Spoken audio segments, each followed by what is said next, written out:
Hello, hello. It's Mary Schiller, author and results coach at maryschiller.com, where business is fun, because why not have it be fun?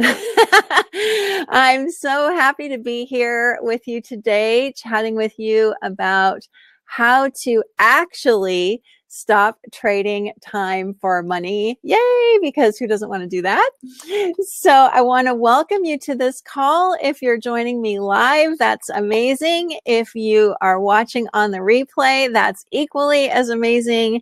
I really, really appreciate your interest and your presence. So before I get started, hi, Clifford. Just let me know in the chat where you are joining from. I always love to hear where people are joining from because, as you know, if you've been around me at all, I'm sort of a tech geek, and I just get so excited by the fact that we can connect with each other all over the world so seamlessly. It's just incredible. Northern Ireland is Clifford. Lori from Orlando. Hi, Laura. Nice to have you here. Terry in Kansas City, back in the U.S. Lou from Northampton, England. Tracy from St. Petersburg, Florida. Jesus from Portugal. Robin from Scotland. Isn't this amazing? What an international crew we have here today. Lou in Brighton. Chiara is in Quebec, Canada. Awesome. That is just incredible. Look at that in the US and Europe and the UK. It's just incredible. I am here in Paris, France, although I'm a native Californian, hence the California style accent that I have. And I'm sure it comes through very strongly as I'm trying to speak French with the Parisians here, but that's okay.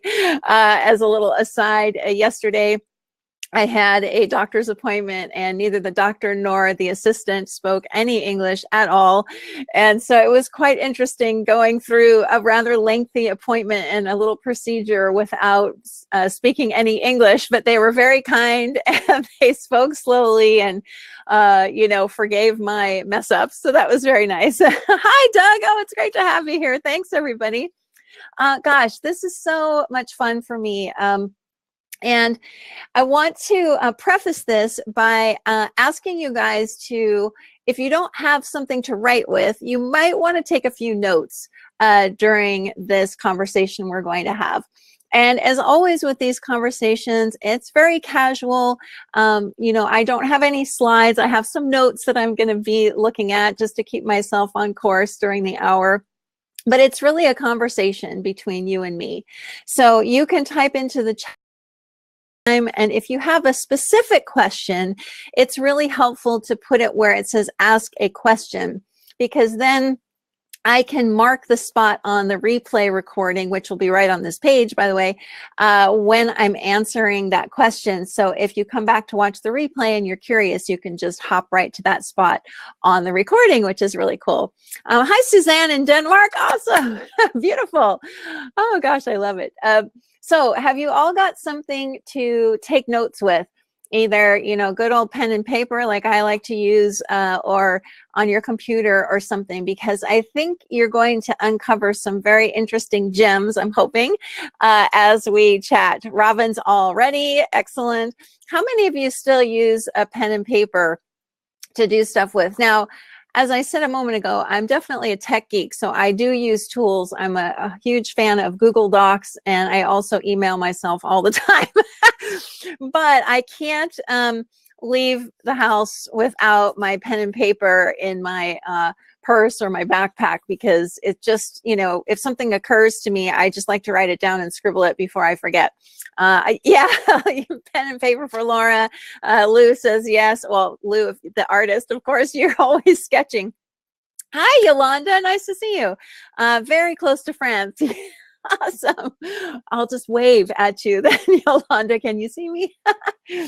So anyway, so if you have something ready to write with or take notes with, that's fantastic. So during this talk, we are going to cover a few things. Hi, Erna. Good to have you. And really, this talk is for you if And this is really the most important piece of this. I will be talking about some practical things, but this first part is going to be sort of a broader overview. Yolanda can see me waving. So this is really for you if you have been feeling like your time isn't actually yours. Like you're kind of, going through the days and you have this sense that the days are just kind of going by and you're not actually engaging in things that you really want to be engaged in.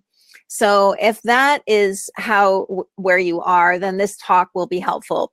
Hi, Heather from Crouch End, North London. Awesome. Hi, Jeanette. Thanks for being here. So let me pause there for a second. How many of you have the sense sometimes that time is just kind of going by and you're not really doing the things that you want to be doing with your days? Like it seems like things are not really under your control, or that time is just kind of slipping by. Kevin says, I'm not productive enough by any means. Jeanette says, partly yes. Kevin, yeah, I'm kind of looking at that productivity thing a little bit. Robin says, me, 100%. Okay, then what we're going to talk about, especially at the first part of the call, will be really helpful to you. I'm hoping all of it will, but that especially.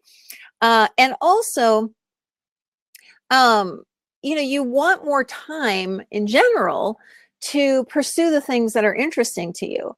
So that's one of the advantages of coming at business and life in general from the perspective that I'm going to be sharing with you, is that you suddenly start to find yourself having more time to pursue what you're interested in. And if you are somebody who has your own business or wants to have your own business, and you're someone who is, perhaps charging by the hour, I'm going to show you some simple ways to break out of that, even if it looks like that can't possibly happen for you.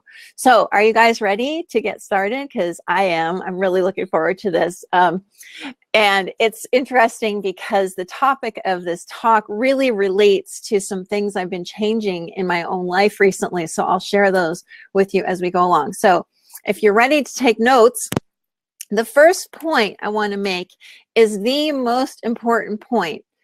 So if you only listen to one piece of this conversation, Yolanda says yes. Hi, Leah, good to see you. If you only listen to one piece of this conversation, I hope it's this one. And if you have heard me before, you'll know that I'm all about following the fun in life and business. I really enjoy helping people find the fun in business and really streamlining and simplifying things. And part of that, a big part of that, is this first point. So here we go. Start to fill your time with activities that you enjoy, even if it looks like you don't have time for them. I'll say that again. Start filling your time with activities you enjoy, even if it looks like you don't have time for them. So let me explain this by using a personal example. So enjoy business-wise, Jeanette said. I'm talking overall, Jeanette. We're kind of in the first part of this talk, we're really looking at life and business. I'll get to this in a second, as one entity. We're looking at life in general. So if you start to fill your time with activities that you enjoy, you will really start to see some major shifts happening very, very quickly. So let me give you an example of this that's very recent for me. So one of the things that I really wanted to do that I hadn't been doing is I really wanted to join my local gym.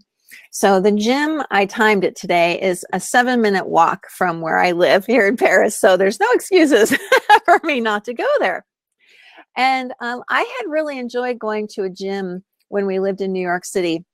I belonged to 2 really nice ones at different times, one in Manhattan and one closer to where we lived in the Bronx. And I really enjoyed going there. I liked using the equipment. I love the rowing machine. I took some actual rowing lessons and really enjoyed that.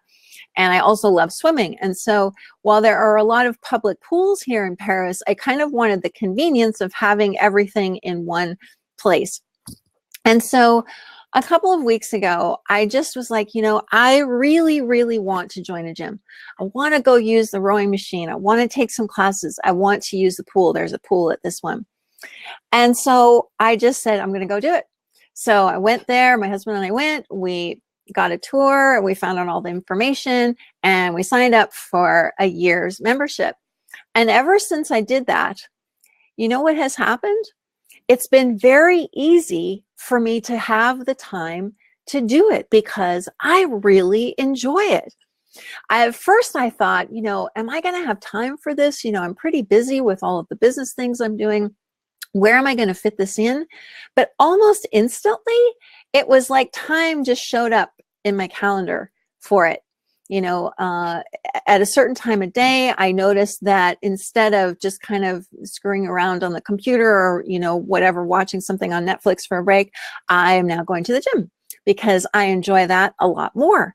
And so what I have found over and over and over again, ever since I kind of adopted this idea that I can fill my time with all the activities I enjoy and kind of cut the rest of the things, that my time starts to feel much more relaxed. It almost seems like time has slowed down a little bit because my days are now filled with joyful things and wonderful feelings and experiences.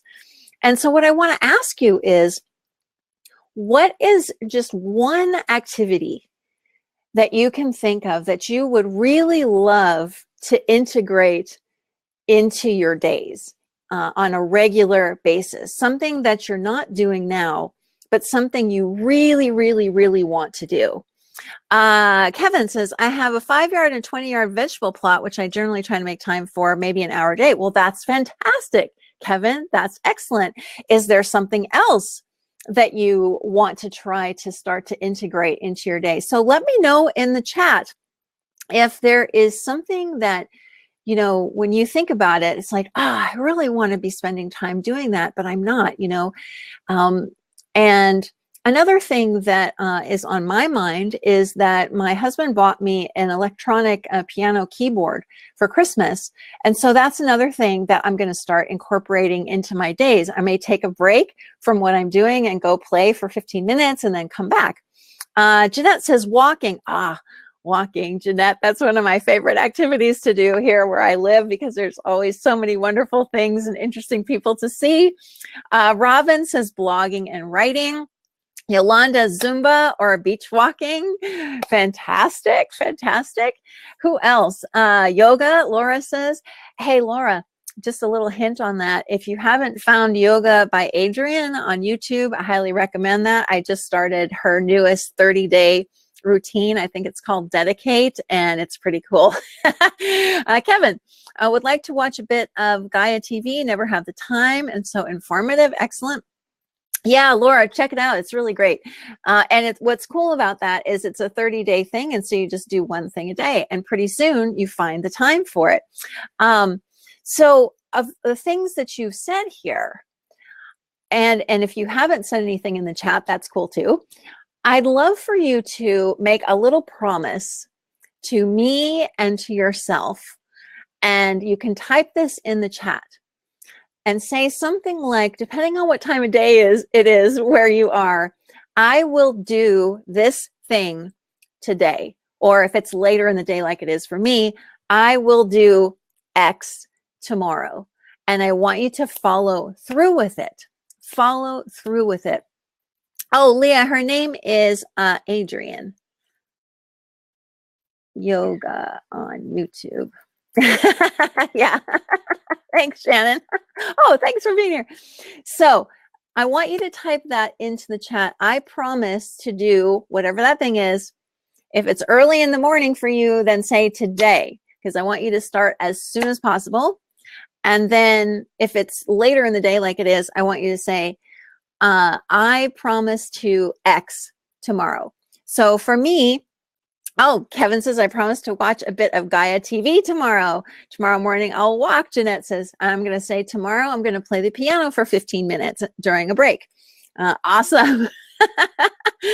So, what's so interesting about this is that, and I can't really explain it. Oh, Laura says, I promise to check out my local yoga class tomorrow. Brilliant, Laura. What I find so interesting about this is that when we have this idea that we can simply commit to and say, I will do this, it's almost like the forces of nature or of life, or however you want to call it, start to conspire to help us. Have you ever had that experience before? Where, like, I was explaining about going to the gym and suddenly I saw gaps in my schedule, or I was like, well, I can go over to the gym for 45 minutes. That's not a big deal. I'll just do it right here.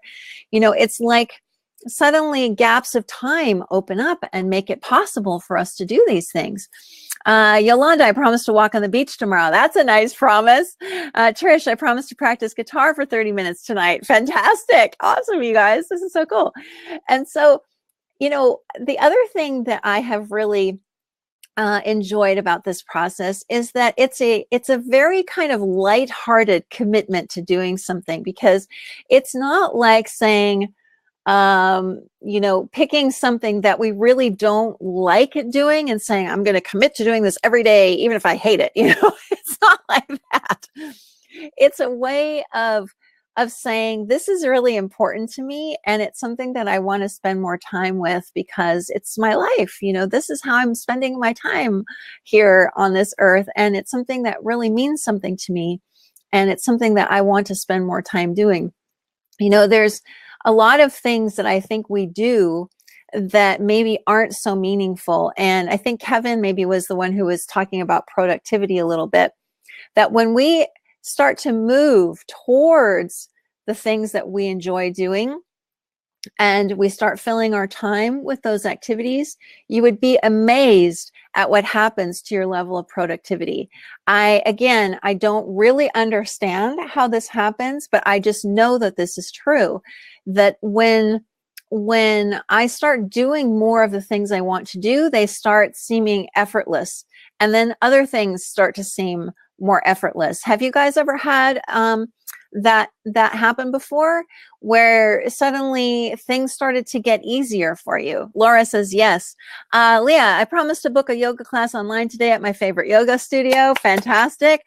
Laura's had that feeling of sort of time opening up and things becoming less of a problem and just easier to do.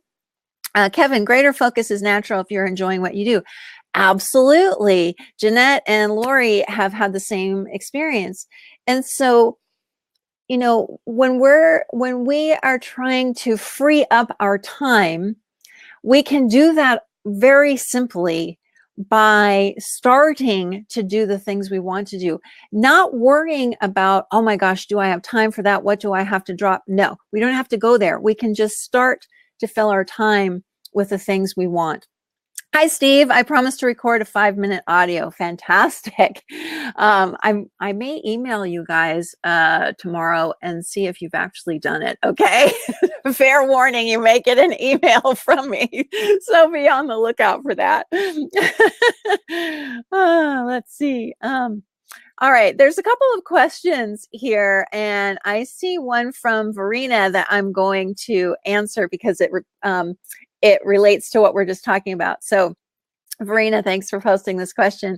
What if I have so many different interests and activities I'd like to integrate in my day, and I find it hard to pick and decide which ones because I want to do them all? Just pick one. That's my simple answer, is just pick one. Because when you pick one and actually start to do it, as I've been mentioning, and some of us have been commenting, it's almost like more time gets freed up for all of the other things that you want to be doing. Like I said, I don't really have an understanding of how that happens. The mechanism hasn't been made plain to me. I can't really see it. I just know that that is what has happened for me, that the more I simply choose something and start to do it, then it's like, oh, I also have time to do this, and I have time to do this. So I think our mentality is such that we're told, you know, that we simply can't do all the things we want to do. You know, we can't. I disagree with that. I totally disagree. You know, we can start doing something enjoyable, an activity that we want to engage in. And then, you know, like I said, it'll start to seem obvious which other things we want to start doing as well. So just pick one and start. That's my best answer there. So thanks, Verena. And there's another question from Chiara. I will come back to that one. All right, let me see. Mike Brown, hi. I promised to read a chapter of the novel I haven't picked up in a week. I like it, just been pushed to the margins of my schedule. Fantastic, Mike. I'm reading an interesting novel myself right now. Good, Verena. I'm glad that was helpful. Heather, I'm traveling tomorrow and will be away a few days. I will start when I get back. Is that okay? Yeah, I think I'm going to promise to swim, of course. Thanks, Heather. Hi, Mary. I'll spend 30 minutes sketchingly. Cool. Hi, Steve. Jeanette, just an observation that I've seen that might be helpful to others. Oh, did I miss a comment? I may have. I don't know. Painting as you are speaking, Terry says. Well, that's good. You're kind of doing two things you enjoy at once. So that's great. Wonderful. All right. Let me go to my little notes here. And I want to come on to point 2. So point 1 was start to fill your time with activities you enjoy, and just pick one and start doing it and do it consistently and see what starts to open up for you. So the second point, and again, this is sort of big picture points I'm making here. So get ready to write this down. Stop dividing life into parts like work life, home life, personal life. So stop dividing life into parts: work life, home life, personal life, business life, however you want to call it. Because life isn't really able to be divided in that way. I know that it can look like that's true, but if you really take a few steps back and look at life, can you really divide it that way? How many of you say, no, I don't think you can really divide life up like that? Because that's how it started to look to me, is that all of my efforts to try to separate pieces of life like that were not really working, because the common denominator in all of it was me, was me living in this life and experiencing these things. And what ends up happening is that you can get kind of sucked into that rabbit hole of trying to, you know, I'm going to say something you all have heard: balance the different aspects of life, the work-life balance thing. And it starts to get very confusing, and it starts to look like there's all this stuff you have to do to balance these things out, when in fact, none of it is actually real. Robin, I do divide it up, and I can see how it's not logical. Yeah, Lou says, I don't think you can divide it up. Yolanda agrees with me. If you don't agree with me, feel free to say that in the chat too, by the way. I'm totally open to being wrong about this. It just seems to me that one of the benefits, if you will, of seeing that life can't really be divided that way is that you kind of naturally then start to gravitate towards doing more of the things that you like doing, where you start to see that, oh, how I'm spending my time during working hours, let's say, is actually my life. That's time that, you know, I can be filling with things I enjoy. Do I really like what I'm doing during that time? Hi, Kevin. The aim has to be to love your work. Then you're doing what you love all the time, whether in work time or not. Thank you for that, Kevin, because that's exactly how it has looked to me since I started this business 3 years ago in 2016, is that I no longer wanted to have any separation, even an illusion of separation between how I earned an income and how I was living. I didn't see any reason for that anymore. It started to look almost weird that I would somehow subjugate all of those beautiful dreams and desires I had from ways I wanted to fill my time, that somehow I had to shelve those in order to go do something for a living. That started to look really strange to me. Hi, Erna. That's what I struggle with, keeping business and my private separate. Well, that's the thing, Erna, is that I don't think they need to be separate. I think that the best possible situation is simply to be living, just living, doing what you enjoy doing, and also earning an income. Those two things do not have to be separate at all. And I think that in the traditional societal conversation, there's a lot of discussion that seems to indicate that they are supposed to be separate. Do you see what I'm saying? And I'm suggesting the opposite. I'm suggesting that we can simply live. We can simply live, and we can have ways that money shows up while we are living. So let me know, Erna, if that doesn't make sense. Hi, Mike. Well, there are things I cannot do at my day job, like read a novel, that I can do at home. Maybe it's about picking the time to do the things you want to do. Interesting question there, Mike. So from where I'm sitting, I don't want to have to do that. I want to be able to do what I want to do when I want to do it. I don't want to be, have anybody saying to me, Mary, you can't go to the gym right now because you have to be at your desk. This is how life used to be when I was working at a full-time job. I couldn't just get up and go do something like that. That would not have been okay. Or I couldn't have sat in my cubicle and read for, 15 or 20 minutes or something. That wasn't allowed. And where I'm coming from now is that the more I have simply started to do the things that I want to do, the easier it has actually been to earn a wonderful income. Some of you have heard this story before. I'll just say it very briefly, is that when I started as a coach in 2016, I simply decided that I wasn't going to do anything I didn't want to do, period. You may have heard me say this a million times, but I'll repeat it. I gave myself permission to never do that again, to never do anything, quote unquote, just for the money. I wasn't going to spend my time anymore doing things that I didn't like to do. Now, I wish I had had this insight perhaps a few years earlier, but I was grateful to have it at the time, being in my mid-50s. I figure I still have some time, God willing, to enjoy, my time more. And it's been amazing to me how, as I said a little bit earlier, that the forces of nature, or however you want to describe it, seem to have conspired to help me to do that. So hi, Erna. I think I have to be the professional in my business. What I would say as a person is something I think I cannot say to my potential clients. I think it has to look a certain way when I'm talking to clients. Oh, I see what you're saying, Erna. That's an interesting point too, because let me reflect on that for a second. I don't think I show up any differently, like with you guys, talking with you.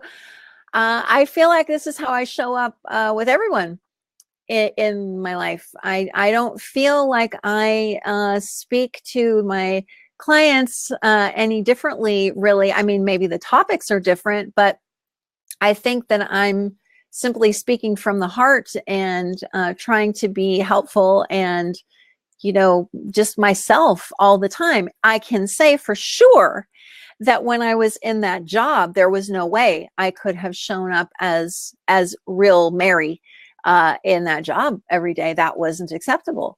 There were, rules that had to be followed if you were going to be in that environment. I couldn't speak freely or risk getting fired. And again, that is just not okay with me.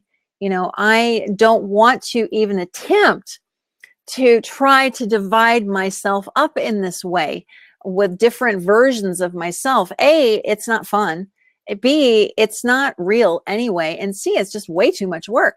I'd rather spend that energy on things I like doing and on, ways of creating something that might be useful to someone else. Hi, Chiara. So I've been doing things I love regularly, guilt-free for the last few years. Unlike you, my income has decreased, meaning I don't put myself out there like you do, Mary. Oh, I see, Chiara.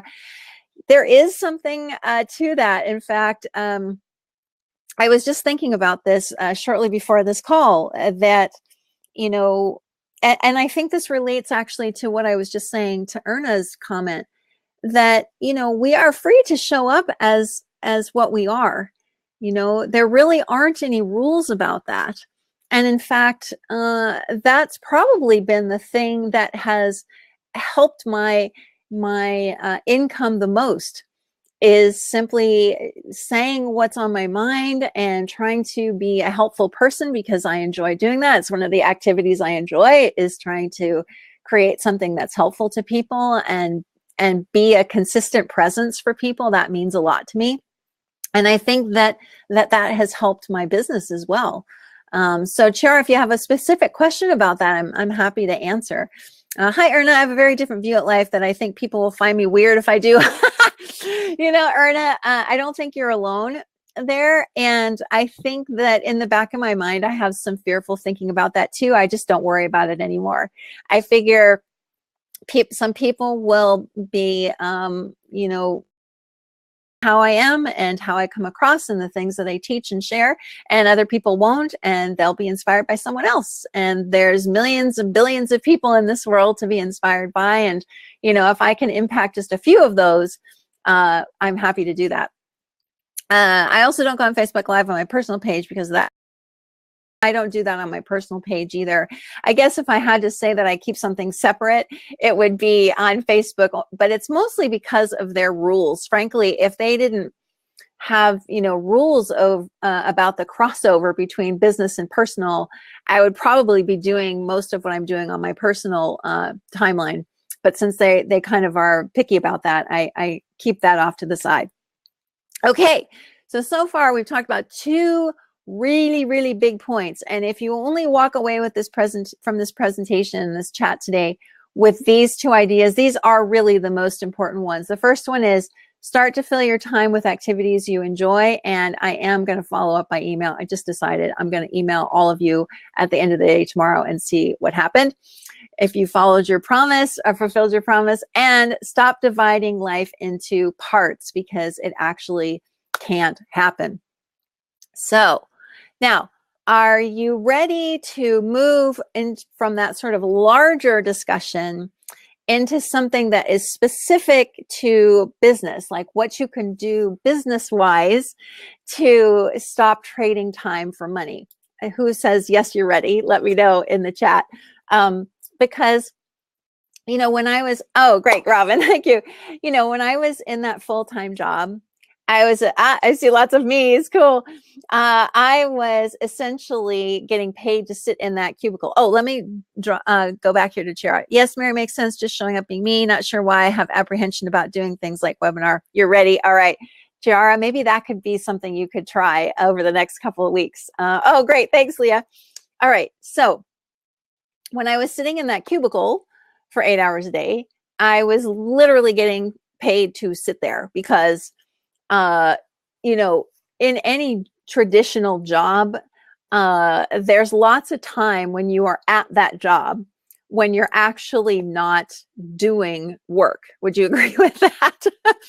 So in many job situations, you're literally getting paid to sit there for, thanks Trish, for, X number of hours, right? Sana says, yes, and many employers are very funny about this, that if they can't see you sitting there, they think that something's wrong. It's like they have to see that you're actually there. And that kind of, seems to generate some feeling of security, which is not true, but that's what it looks like. And so there are also other types of work that people get paid by the hour for.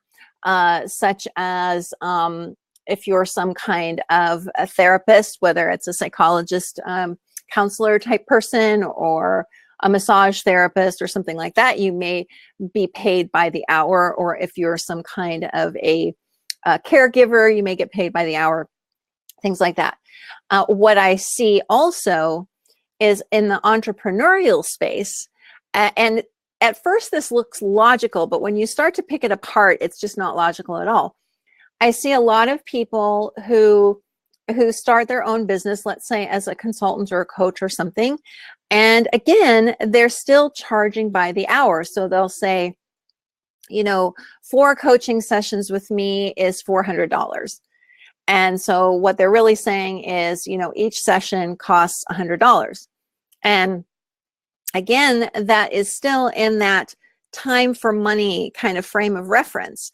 Well, the good news is that there are lots of ways to kind of get out of that frame of reference on a practical level. I don't want to call this a mistake, but I can because I made it myself. So I'll just own up to it. I'll say one mistake that I made in another business venture that I tried for myself was that I thought I had to kind of come up with something completely new instead of looking at the services I was actually offering and seeing how I could leverage those.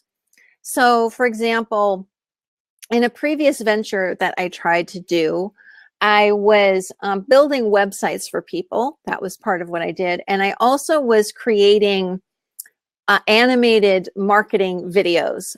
So I was doing both of those things.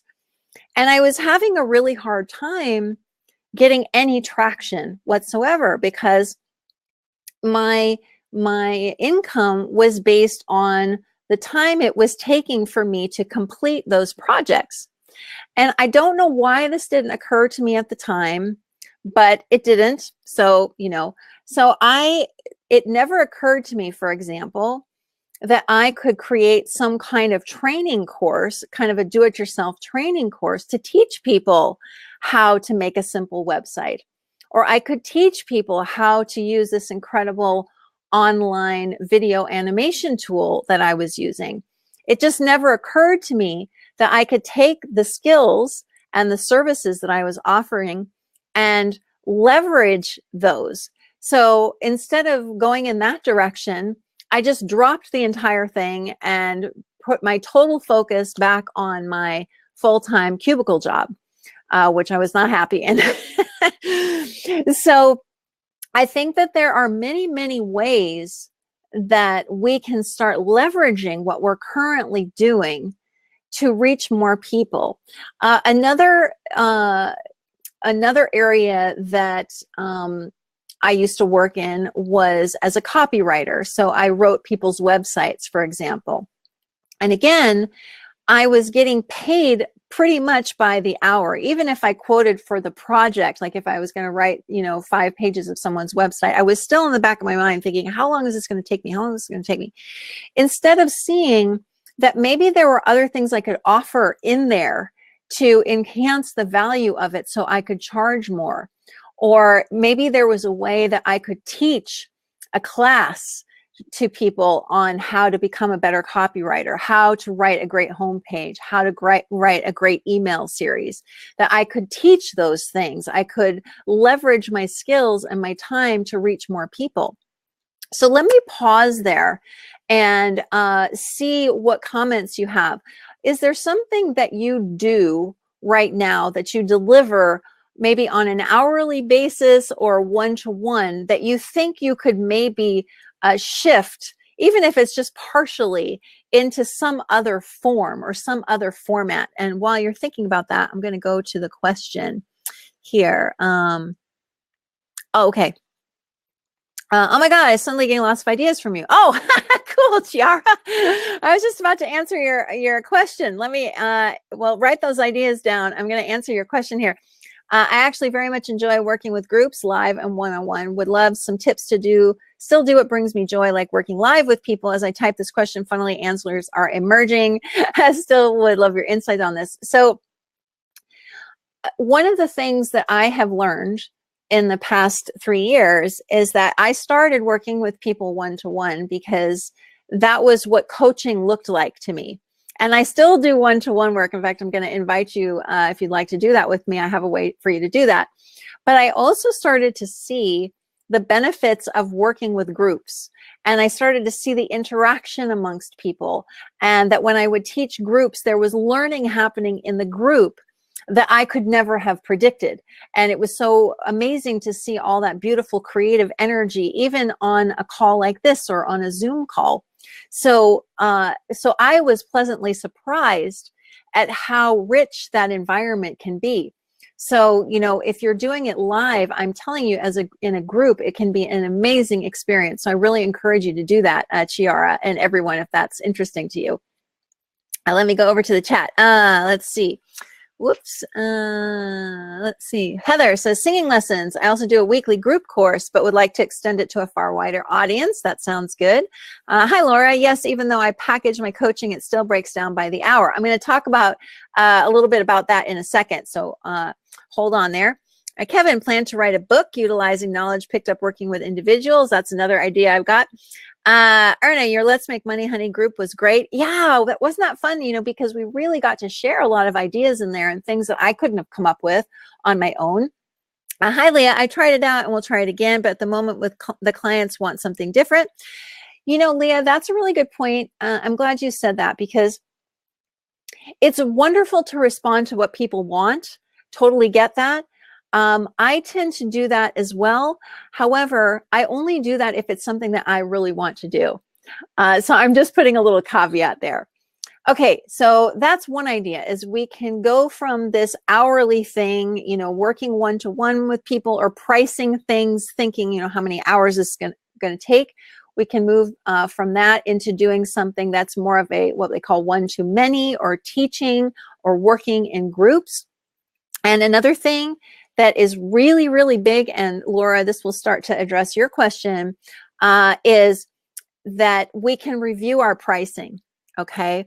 We can see, you know, how could I increase the value as I increase the price for this? And what is something valuable I could offer that doesn't necessarily depend on how much time I am spending? So let me give you an example of that.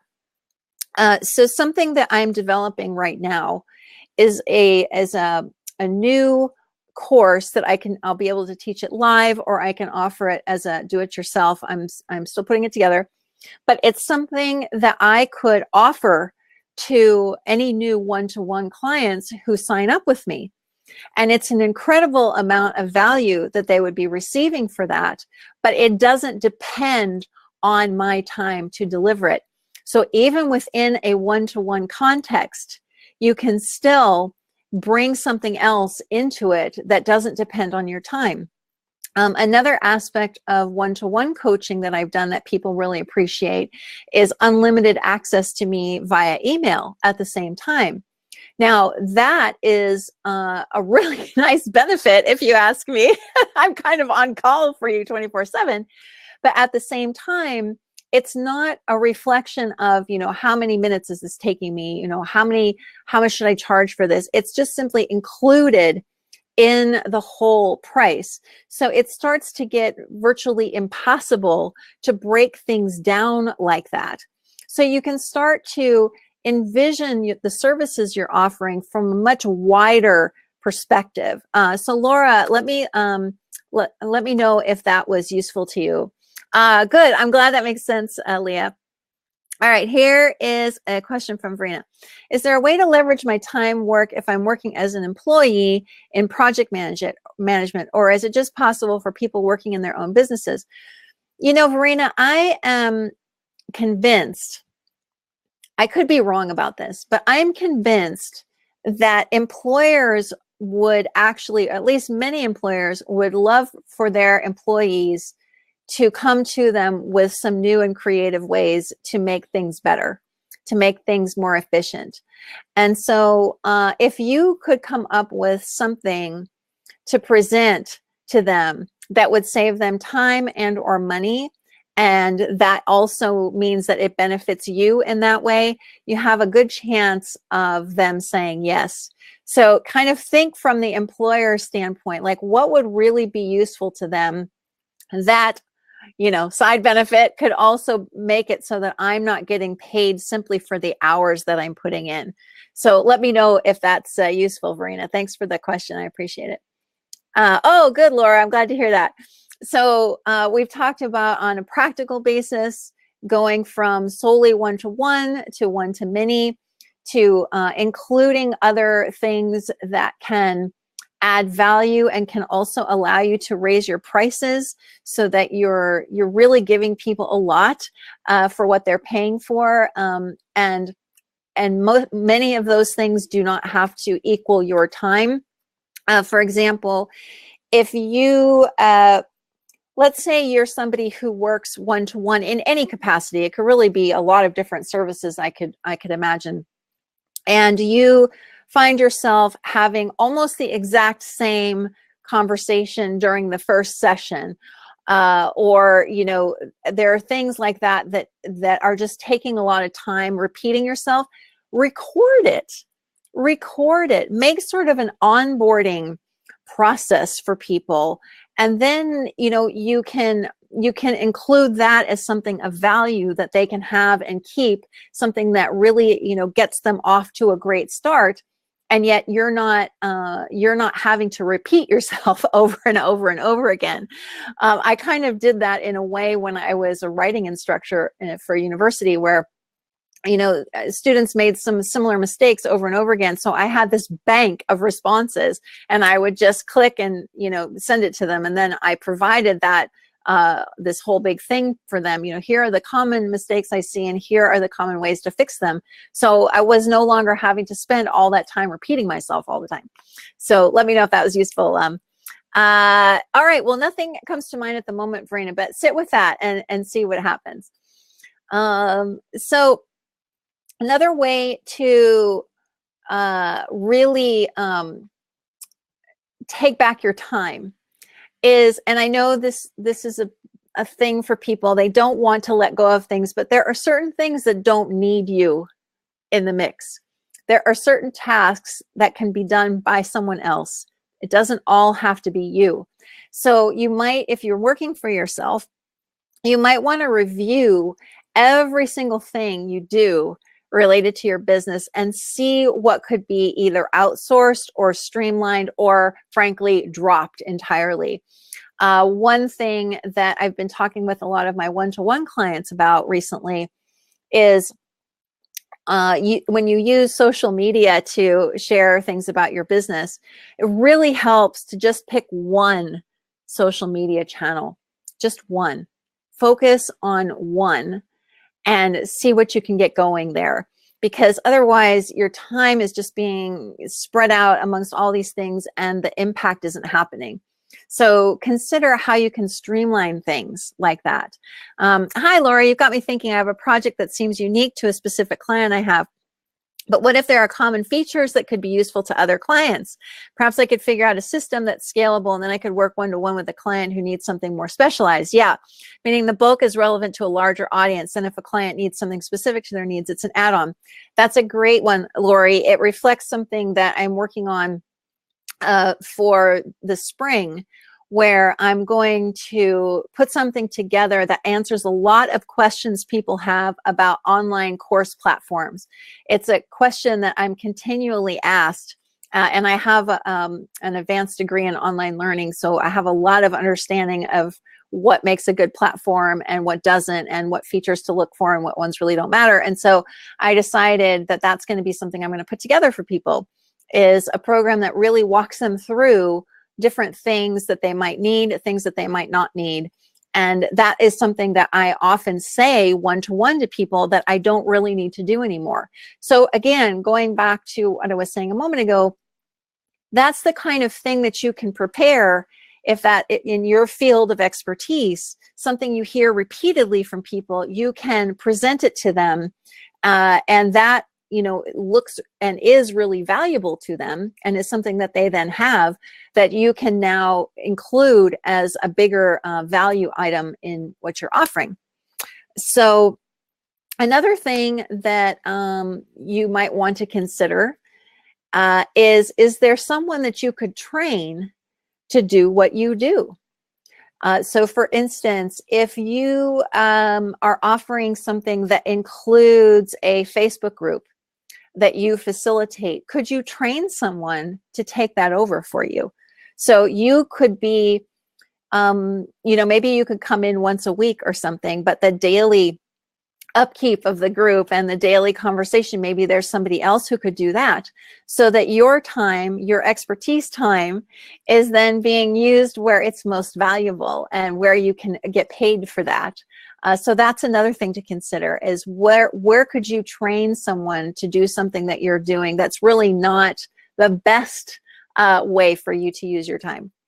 And also, this is a biggie for me in the way that I work for people, and I kind of alluded to this earlier, is what can you do for clients in between sessions? So, you know, let's go back to the example, if somebody is like a massage therapist and they may think, well, there's nothing I can really offer people in between sessions because they come for a massage, you know, every other week or whatever it is, or once a month, or you know, or they buy a package of hours from me. So, you know, that's it.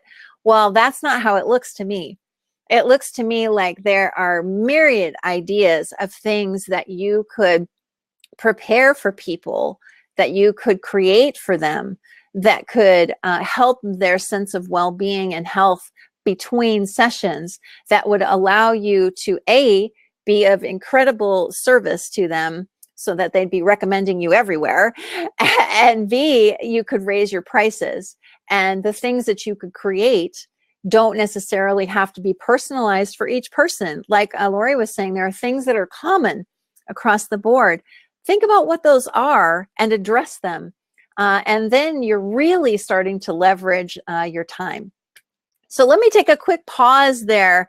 And I have a couple other points I want to make before we conclude. But are you starting to see that there are things that you can do differently, even if it looks like you're stuck with this, you know, hourly thing that you've got to keep, you know, are you starting to see the possibilities here? Oh, cool, Laura. Yeah, thanks, Robin. And, you know, we haven't even talked about, for example, how to productize yourself. So if you want to, you know, really get out of the time for money thing, you can, I think it was, who mentioned the book? Was it Kevin? I may have that wrong. Oh, yes, Kevin.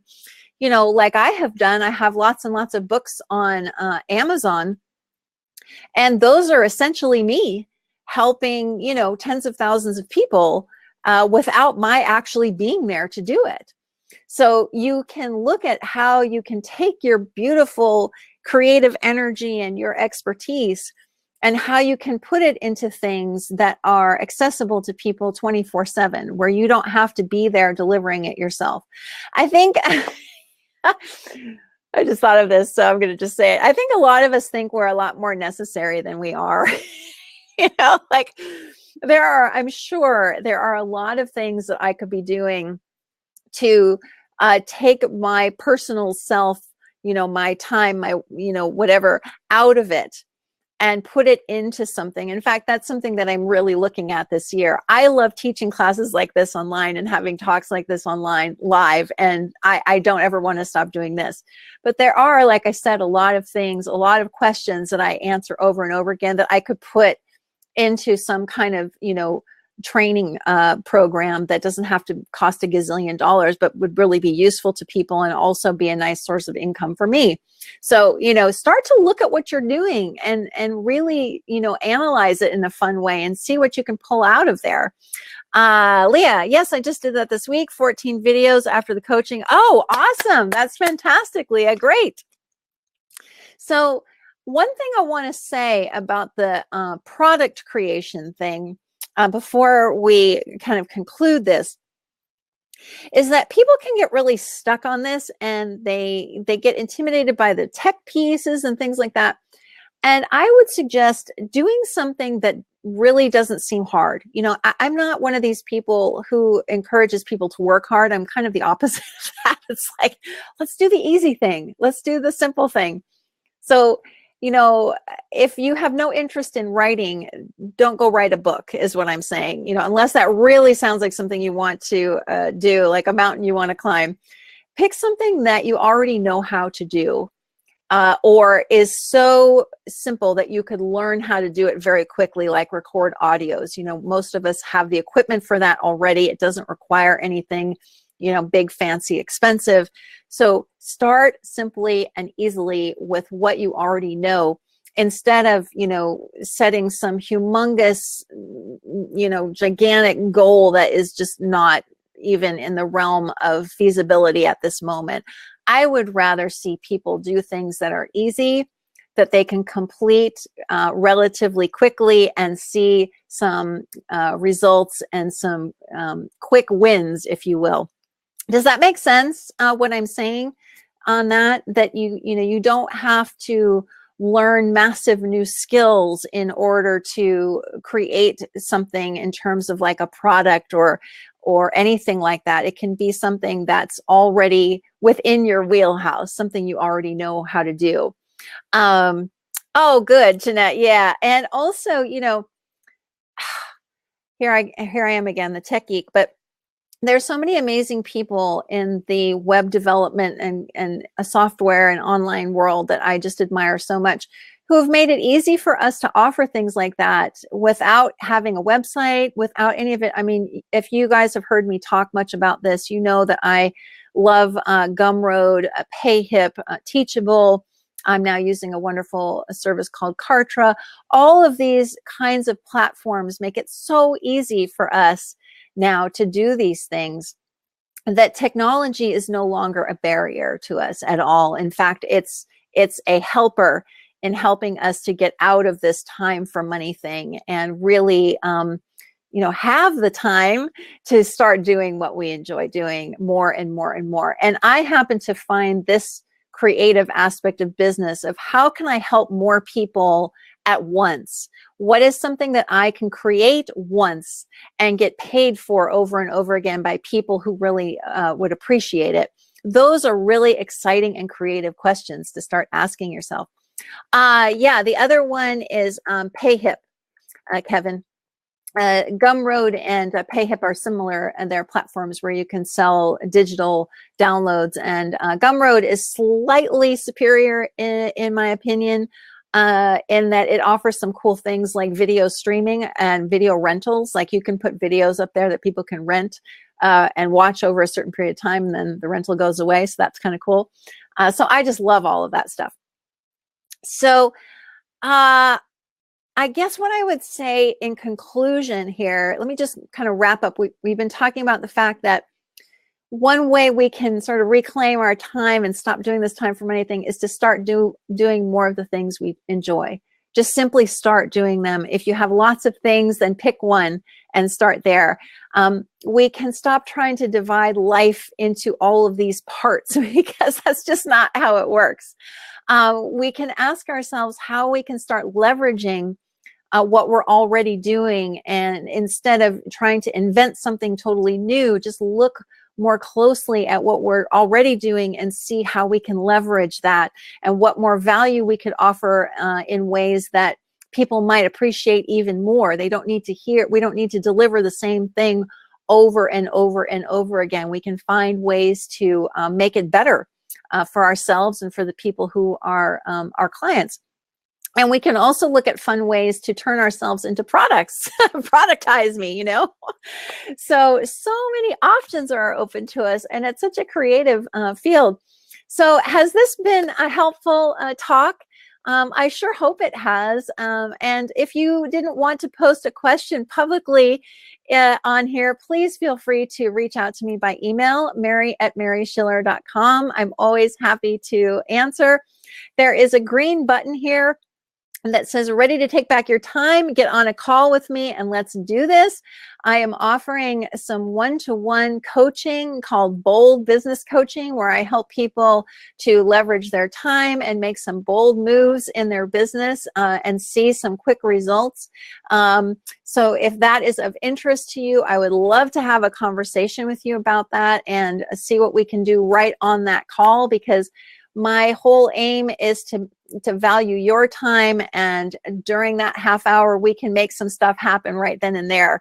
So if that's of interest, please go ahead and click that button and sign up for a time to chat with me right on my calendar. I'm so glad this was helpful to you guys.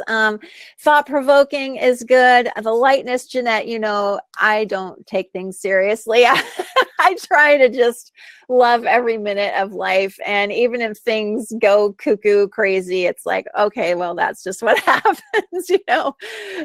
So thank you all so much for being here. Thanks, Trevor, for joining. I really appreciate it. Thank you, Heather. Thank you, Jesus, Terry.